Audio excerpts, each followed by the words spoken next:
Well, how about that finish? The winless streak reached 9 matches for NYCFC, but a great substitution at striker by Nick Cushing and a clutch moment for the second time this year as Gabe Siegel in stoppage time saved the day as New York City salvaged a point with a 1-1 tie against the Columbus Crew at home at Yankee Stadium.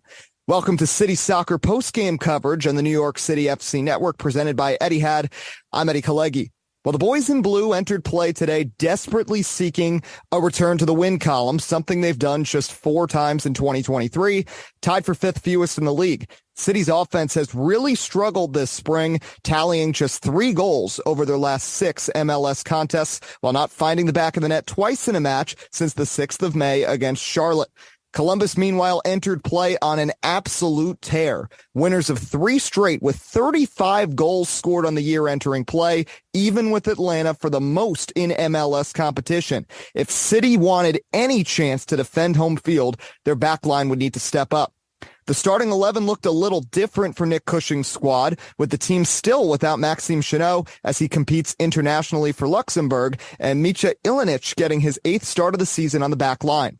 Tyus Magno and James Sands were both in the lineup, with Magno shifting to striker, but the pair will also be temporarily departing in the coming week for international play. It's a busy month of June globally.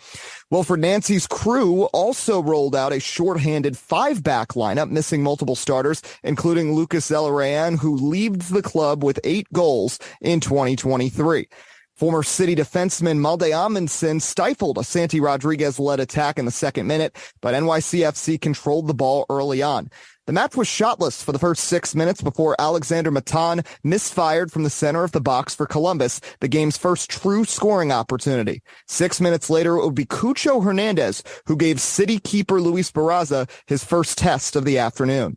It was a little bit behind Santi Rodriguez, and now here's a nice first-time ball to find Ramirez, posting up. Cucho Hernandez off the layoff from 22 yards out. It was a bending ball, easy save by Luis Barraza. New York City's offense failed to muster a shot until the 23rd minute of play when Gabriel Pereira fired away from outside the box and had his attempt blocked by a Columbus defender.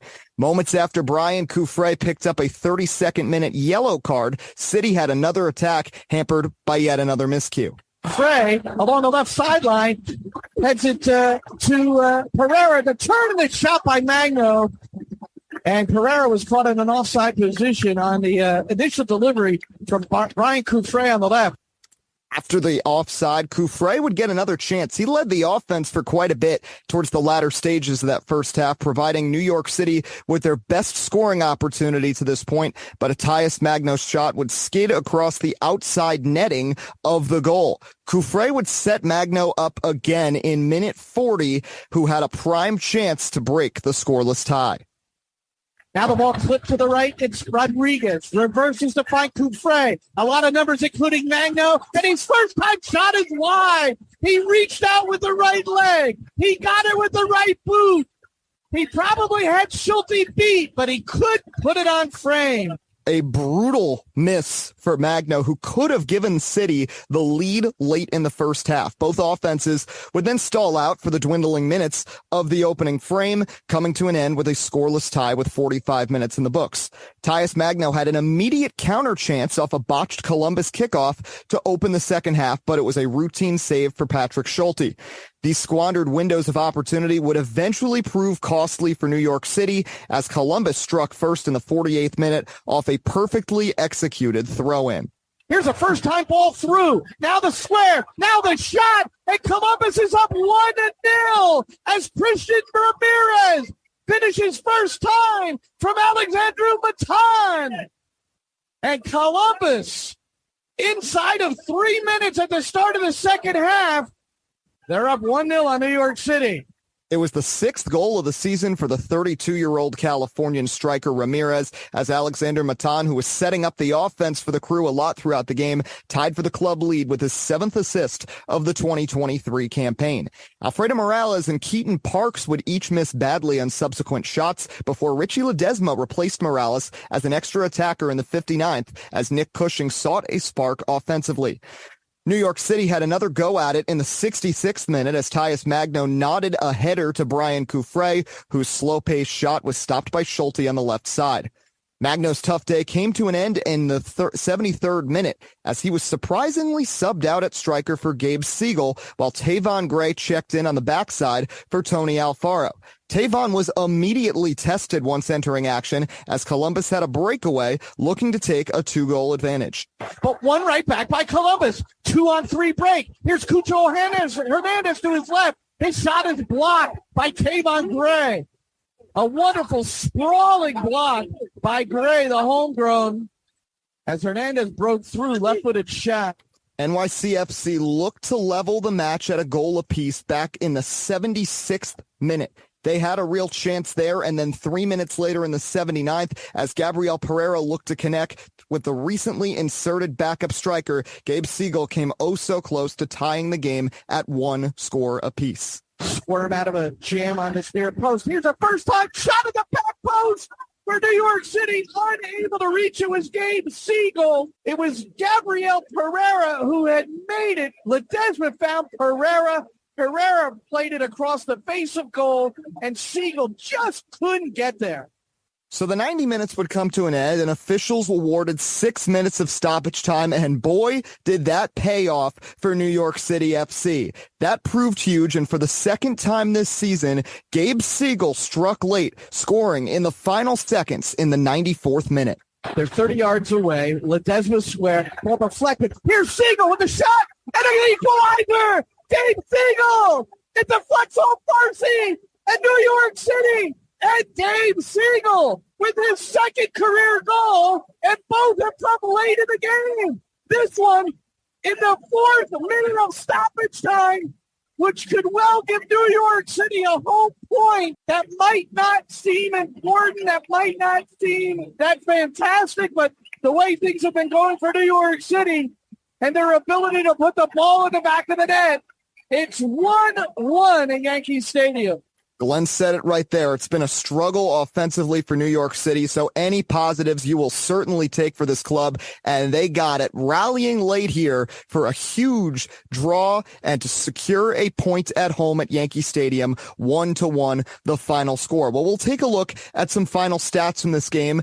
Again, it was largely controlled by Columbus until the very end, and statistically speaking, it ended up being pretty even between the two squads. Possession-wise, New York City controlled the way 53-47, 13 shots for City with 5 on goal. Columbus, their offense was red hot coming in, but credit to the New York City defense holding them to just 2 shots on goal across 96 minutes. Passing accuracy, New York City led the way there, 84.5 to 81.5. There were 8 corners in this game. The Crew had 6 of them. Expected goals, New York City, a leg up on Columbus, 1.4 to 1.1.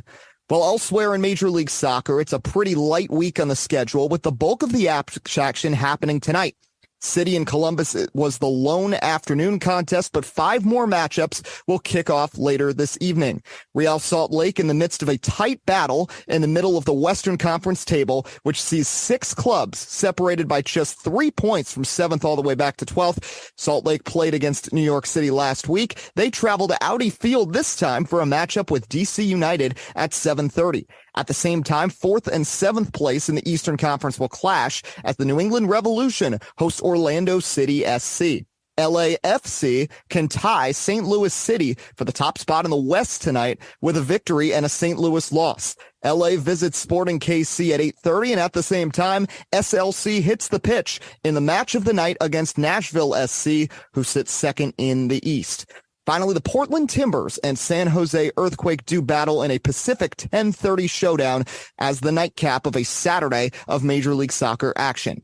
Taking a closer look now at the Eastern Conference standings as we sit right now. So New York City secures the point. They now have 19 on the year. That brings them into a 3-way tie for 11th in the standings with the New York Red Bulls and Toronto. They are 3 points back of a playoff spot. Montreal and Charlotte currently tied for 9th. Columbus also getting a point here. Had a chance if they won to jump all the way into a tie for 3rd. They take the 1 point. They're now tied with Atlanta United for 5th with 28 points each. Everybody still chasing behind FC Cincinnati, who have 40 points and an impressive record of 12-1-4 in 17 matches, with their only loss of the season coming way back on April the 15th against St. Louis City. Well, New York City will be back on the pitch on Wednesday as they begin a 3-game road trip against aforementioned Atlanta United, another top-scoring team tied with Columbus for the most goals in MLS in 2023. Not much home cooking coming up in the near future for City. They won't return to the Empire State until July 5th when they face Charlotte. But we'll take a quick break, and when we come back, Glenn Crooks and Matty Lawrence will give their final thoughts on today's match. Once again, how about a thriller? How about the clutch moment for Gabe Siegel in the 94th minute to secure a point for City? 1-1 draw, the final score between New York City FC and the Columbus Crew. I'm Eddie Kalegi signing off, and you're listening to the NYCFC postgame show on the New York City FC Network.